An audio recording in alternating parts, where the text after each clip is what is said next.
Question number 19 है। एक सीढ़ी के क्रमागत डंडे परस्पर 25 सेंटीमीटर की दूरी पर हैं। यहाँ पर जो सीढ़ी है इसमें जो क्रमागत डंडे हैं ये परस्पर 25 सेंटीमीटर की दूरी पर हैं। इसके बाद है आकृति में देखिए, डंडों की लंबाई एक समान रूप से घटती जाती है। और क्या है कि ये डंडों की लंबाइयाँ हैं ये एक समान रूप से घटती जाती हैं। जैसे पहला डंडा दिया है, इसकी लंबाई 45 सेंटीमीटर। यदि मान लीजिए 10 सेंटीमीटर लंबाई कम होती है तो दूसरा डंडा 35 का होगा, उसके बाद तीसरा डंडा जो होगा वो 25 का होगा। यानी कि एक समान लंबाई घटती जाती है। यहाँ पर यह नहीं बताया कि कितनी लंबाई घटती है। इसके बाद दिया है सबसे निचले डंडे की लंबाई 45 सेंटीमीटर है तथा सबसे ऊपर वाले डंडे की लंबाई 25 सेंटीमीटर है। यदि ऊपरी और निचले डंडे के बीच की दूरी 2.5 मीटर है। यहाँ पर जो ऊपरी डंडा और जो सबसे नीचे वाला डंडा है इनके बीच की दूरी दी है 2.5 मीटर। तो पूछता है कि डंडों को बनाने के लिए लकड़ी की कितनी लंबाई की आवश्यकता होगी। तो यहाँ पर एक बार इसको फिर से समझ लीजिए कि सबसे एक सीढ़ी है, उस सीढ़ी में जो सबसे निचला डंडा है उसकी लंबाई 45 सेंटीमीटर है और जो सबसे ऊपर वाला डंडा है उसकी लंबाई 25 सेंटीमीटर है।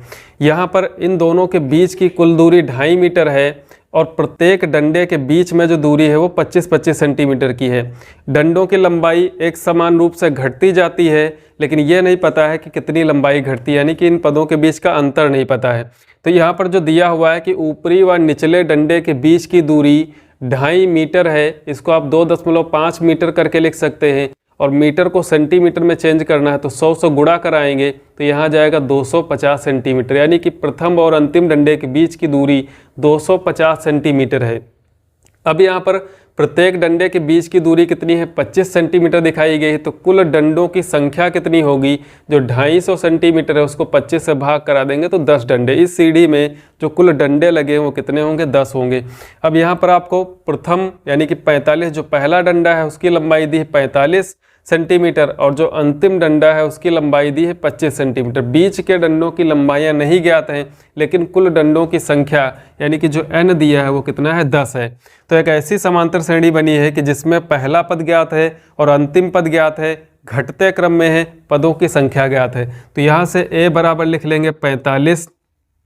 इसके बाद जो अंतिम पद है l बराबर 25 हो जाएगा और n बराबर कितना है, 10 है। इन सभी पदों का योग ज्ञात करना है तो Sn का फार्मूला जो a प्लस l वाला है उसको लगाएंगे n/2 ब्रैकेट में a प्लस l। यहाँ पर 10 पदों का योग ज्ञात करना है तो S10 बराबर n की जगह पर 10/2। प्रथम पद है 45 प्लस अंतिम पद है 25, दोनों को जोड़ लेंगे। 45 5 50 20 70, 10/2 यानी कि 5 गुणे इसका जोड़ होगा 70। 70 और 5 का योग आ जाएगा 350। तो यहाँ पर जो कुल लकड़ी की लंबाई होगी वो 350 सेंटीमीटर होगी।